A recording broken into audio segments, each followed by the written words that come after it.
Армысыздар, құрметті қазақ елі. Сіздерді өз арнамда көргеніме қуаныштымын. Тұрақты көрермендеріме ерекше алғысымды айтқым келеді, себебі сіздердің көмектеріңізбен, сіздердің қолдауларыңыздың арқасында біз үнемі алға қарай дамып, халыққа пайдасын тигізетін ақпараттарды жариялап келеміз. Сондықтан сіздерге үлкен рахмет. Қазіргі кезде қоғамда үлкен резонансты оқиға болып жатқан бұл Шерзаттың өліміне байланысты халықтың арасында, билік өкілдерінің арасында да түрлі пікірталастар болып жатыр. Жалпы әрине болып жатқан оқиғаларға байланысты ресми шешімдер қабылданып жатыр ғой. Бірақ мен мына нәрсені айтқым келеді.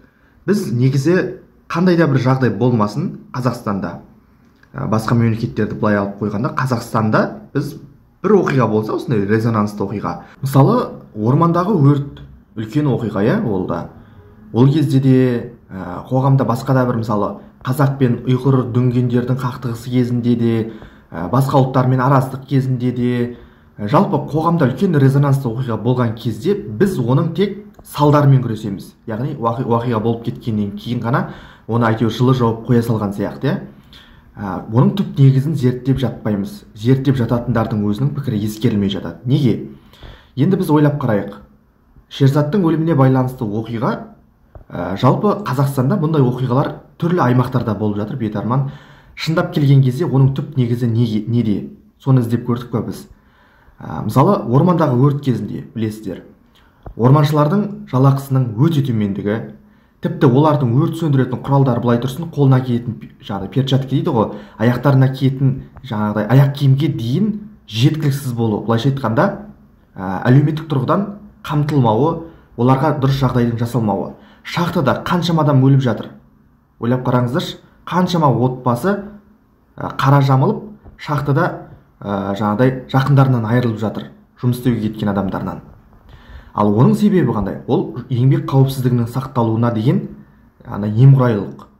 Яғни сол компанияның үлкен ArcelorMittal дейтін компания болды, мысалы, жалпы Қарағанды, Жезқазған жақта үлкен шахталар бар, соларда қаншама осындай жағдайлар болып жатыр. Өте қорқынышты жағдайлар. Ал енді осындай жағдайлар болып жатқан кезде олардың барлығының түпкі негізін біз зерттеп жатырмыз ба, келесіде қайталанбайтындай? Менің айтқым келіп отырған сол. Себебі біз белгілі бір оқиға болған кезде биліктен бір өкіл адам шығады, немесе басқа бір үкіметтен, жалпы сөйтеді, сол оқиғаны реттегендей болады, депутаттар барады, сол жерге барып фотоға түседі, халыққа бір жаны ашып жүрген адамдар сияқты, әйтеуір мен бардым, көріндім, халықтың арасында жүрдім деген сияқты нәрсемен барады, шындап келген кезде көбісі. Бәрі деп айтпаймын, көбісі. Әйтеуір резонансты оқиғалардың арасында жүрмін, әйтеуір менде бір үлесімді қосып жатырмын деген оймен. Ал бірақ соның түп негізін біз зерттеп жатырмыз, не себепті болды, не үшін болды, оның түп негізі қандай, соны зерттедік па? Мысалы, Шерзаттың өліміне байланысты оқиғаларды айтып жатқан кезде, менің ойыма қазіргі кезде қоғамда кеңінен талқыланып кеткен және кеңінен таралып насихатталып жүрген, ашық та жасырында талқыланып жүрген бандитизм дейді ғой, яғни бұзақылық. Міне осындай нәрсе біздің қоғамда өте қатты хит дейді ғой, яғни танымал болып кетті. Бұны біз өнер иелерінің арасынан да байқаймыз және қоғам белсенділерінің арасынан да кейбір әңгімелерінен байқаймыз. Және ол жастарға сөзсіз әсер етеді. Өйткені жастардың үлгі алып өсетін ортасы ол енді қалыптасып келе жатқандықтан, ол өнер иелеріне қарайды, әншілерге, басқа да қоғам белсенділеріне қарайды деген сияқты. Енді қараңыздар, не үшін мен бұны айтып отырмын? Бандитизм Қазақстанда ашықта жасырында неше түрлі жолдармен пропагандалық түрде насихатталуда. Ол қандай? Мысалы, Слово пацана дейтін киноны барлықтарыңыз көрген шығарсыздар деп ойлаймын. Мен өзім жалпы зерттеп қарап көрген жоқпын, бірақ сюжетін қараңыздар, сюжетін көрген шығарсыздар. Бандитизм былайша айтқанда, қарақшылықты насихаттаудың бір несі, пропагандалық жолы. Бірақ кино арқылы. Тағы бір мысал, острые козырьки дейді ғой, яғни шелбилар деп жастардың арасында өте кең таралып кетті ғой. Ол да. Ал енді осылардың түп негізіне алып қарайықшы, олар қандай нәрседен пайда болды? Бұлардың нәрселердің бәрі түп негізі не? Мысалы, шелбилар деген Англиядағы жұмыссыздар көбісі. Жұмыссыз қоғам, жұмыссыз орта, Англияда индустриалдық реформалар жүргізіп жатыр, Британ үкіметі дағдарысты жағдайда бастан кешіріп жатты, халықтың ішіп жейтін тамағы аз, жалдамалы жұмысшыларға берілетін жалақы өте аз, еңбек жұмыс ұзақтығы, уақыт ұзақтығы өте көп. Енді жағдай адам төзгісіз, былайша айтқанда, енді басқа түссе көнесің деп жүрген адамдардың көбісінің тағдыры сондай. Киноның желісін қарасаңыздар, көбісі сондай жағдай, сондай нәрсе әлеуметтік теңсіздіктің нәтижесінде бұзақылық, ұрлық, қарлық, қарақшылық міне осындайға ашық жол ашылады. Және ол үкіметтің қарулы күшімен әзер басылады кейбір жағдайларда. Ал жаңағы біздің 90-шы жылдары ойлап қараңыздар. 90-шы мысалы бізде айтамыз, Рыжий алмаз дейміз, Баха фестиваль дейміз, тағындер Атаба дейміз, сондай адамдар жаңағыдай қылмыс әлемінің серкелері дейді ғой. Ондайлар шықты. Оны мен дұрыс деп мен оларға баға берейін деп отырған жоқпын, бірақ оның түп негізіне үңіліп қарайықшы. Түп негізі не? СССР тарады, яғни КСР тарап жатты.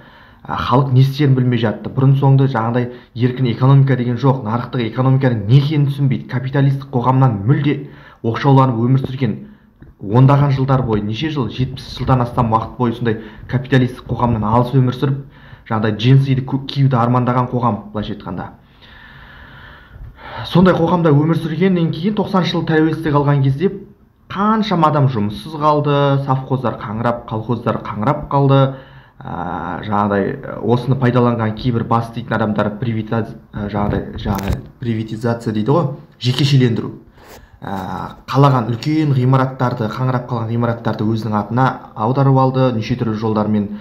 Енді былайша айтқанда жекешелендірудің зардабының өзі көп дейді. Соның нәтижесінде басында білімі бар қаншама адамдарымыз болғанымен, жақсы сауатты адамдар болғанымен, нарықтық кезеңге үйренісе алмай, қолдарына аладорып алып, базарға шығуға мәжбүр болды.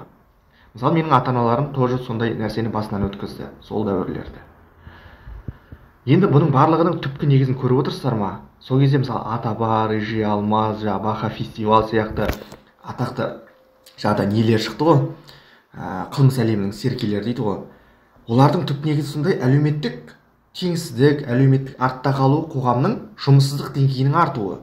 Бұның барлығы айналып келген кезде кедейлік, жоқшылық, яғни былайша айтқан кезде әлеуметтік тұрғыдан осал топтардың арасында болып жатыр. Бұны жағдай ресми тілде айтатын болсақ.